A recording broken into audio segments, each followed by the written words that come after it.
Examinee is better than examinee. यह ऐतिहासिक टिप्पणी वर्ष 1902 में सारण जिला मुख्यालय स्थित जिला स्कूल की, जहां से देश रत्न डॉक्टर राजेंद्र प्रसाद ने मैट्रिक की परीक्षा पास की थी, जिनके उत्तर पुस्तिका में जांच के दौरान अंग्रेज परीक्षक ने किया था।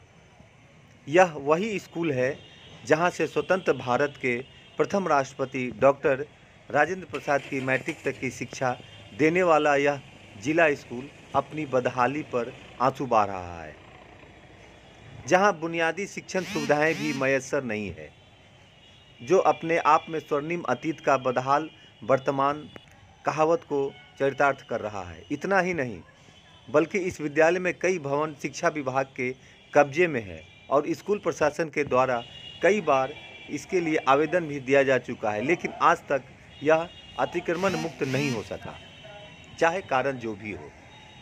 इतना ही नहीं, इस परिसर में जिला कंप्यूटर सोसाइटी नवपदस्थापित उच्च विद्यालय भी खुल गया है। जैसे कहने को तो सैकड़ों छात्रों का नामांकन है यहाँ, लेकिन आते बहुत कम ही हैं। प्रतिवर्ष 3 दिसंबर को देश रत्न डॉक्टर राजेंद्र प्रसाद की जयंती विद्यालय प्रशासन द्वारा परिचर्चा का आयोजन भी किया जाता है। कारण देश के प्रथम राष्ट्रपति डॉक्टर राजेंद्र प्रसाद का जन्म 3 दिसंबर 1884 में तत्कालीन सारण जिला, वर्तमान में सीवान जिला के जीरादेई गांव में हुआ था, लेकिन उनकी प्रारंभिक शिक्षा दीक्षा प्रमंडलीय मुख्यालय सारण के इसी जिला स्कूल में हुई थी।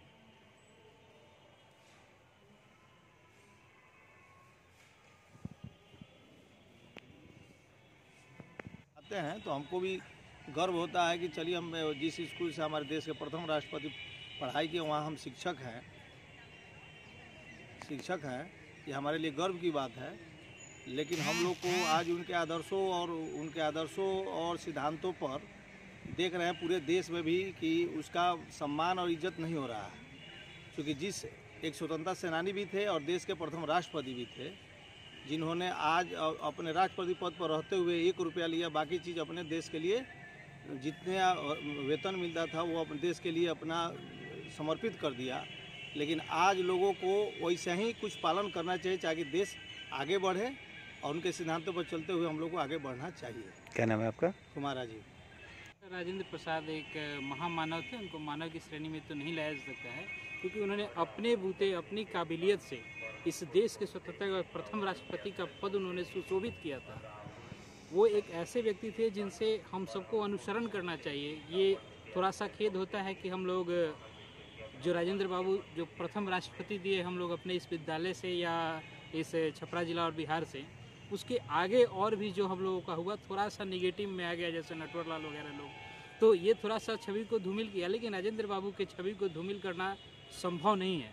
तो आज हम प्रयास करते हैं कि राजेंद्र बाबू की छवि हम प्रत्येक छात्र में अपने छात्रों को अनुसरण करने की कोशिश करते हैं, और ये आने वाले दिनों में ज़रूर प्रयासरत हैं हम लोग कि राजेंद्र बाबू की जो छवि थी उसको आगे लाया जाए और पुनः इस विद्यालय से उनके आदर्शों पर चलते हुए एक और उनसे भी आगे बढ़कर कोई हमारा छात्र निकले, ये हम लोग प्रयासरत रहते हैं। क्या नाम है आपका? मेरा नाम कुंदन सिंह। वहीं बता दें कि जिला स्कूल को मॉडल स्कूल का दर्जा भी प्राप्त है, लेकिन सुविधा के नाम पर कुछ भी नहीं है। इस विद्यालय के कोने कोने में राजेंद्र प्रसाद की यादें जुड़ी हैं, लेकिन स्कूल की वर्तमान दशा और दिशा देखकर ऐसा नहीं लगता कि इस स्कूल का इतिहास इतना गौरवशाली भी रहा होगा। पढ़ाई की है, क्या लगता है आपको? कैसा फील कर रहे हैं आप? मैं ही नहीं बल्कि यहाँ का कण-कण हमेशा यह याद कर गौरवान्वित होता रहता है कि इस विद्यालय परिसर में राजेंद्र प्रसाद छात्र रह चुके हैं।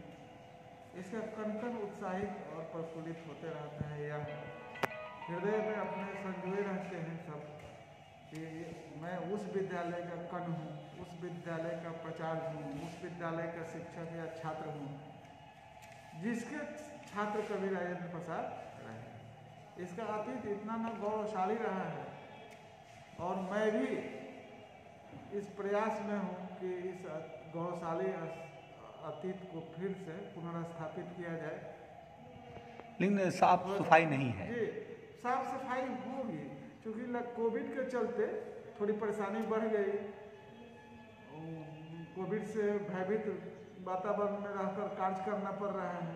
इस स्थिति में थोड़ी सी परेशानी है। बीच में फिर चुनाव आ गया और यह डबल डेकर की मिट्टी है जो शुरू में गीली है, उसके बाद बारिश हो गई काफ़ी, फिर इधर मतलब अब इसको सब कर दिया जाए, सबको साफ कराया जाएगा, बढ़िया बनाया जाएगा। और वहीं बताते चलें कि विद्यालय परिसर में शिक्षा विभाग का अतिक्रमण खुद शिक्षा विभाग ने ही किया है और क्लासरूम में शिक्षा विभाग के 8 कार्यालय संचालित होते हैं, जिसका प्रतिकूल प्रभाव भी पठन पाठन पर पड़ता है। विद्यालय के कई प्राचार्य आए और चले गए, लेकिन अतिक्रमण मुक्त कराने में सफलता नहीं मिल पाई, कारण कि खुद विभाग ही अतिक्रमण कर चैन की नींद सोई हुई है। समय रहते अगर शिक्षा विभाग के इस मंदिर को संरक्षित नहीं किया गया तो वो दिन दूर नहीं जब गौरवशाली अतीत वाला यह स्कूल इतिहास के पन्नों में दफन हो जाए। ज़रूरत है इसे सजाने और संवारने की, जिससे छात्रों को राजेंद्र बाबू की तरह प्रेरणा मिल सके।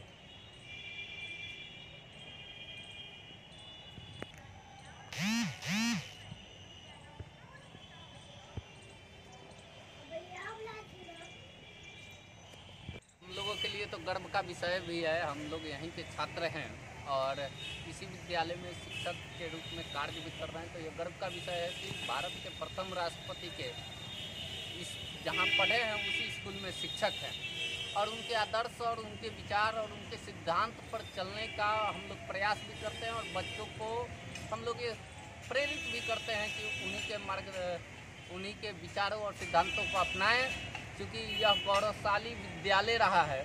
और हम सरकार से मांग भी करते हैं कि इस विद्यालय को राष्ट्रीय धरोहर के रूप में विकसित किया जाए, ताकि इस विद्यालय का एक पूरे बिहार नहीं, पूरे देश नहीं, पूरे वर्ल्ड में एक नाम हो। सरकार को भी इस विद्यालय पर ध्यान देकर मॉडल विद्यालय बनाने के दिशा में वो कार्य करे।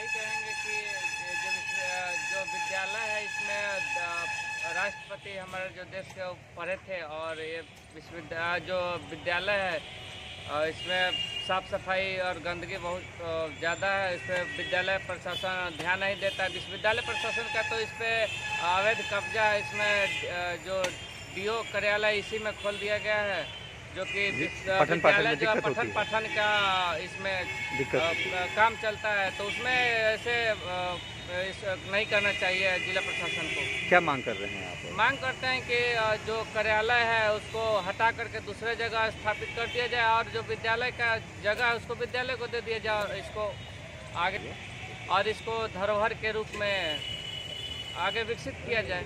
क्या नाम है आपका? परमेंद्र कुमार सिंह।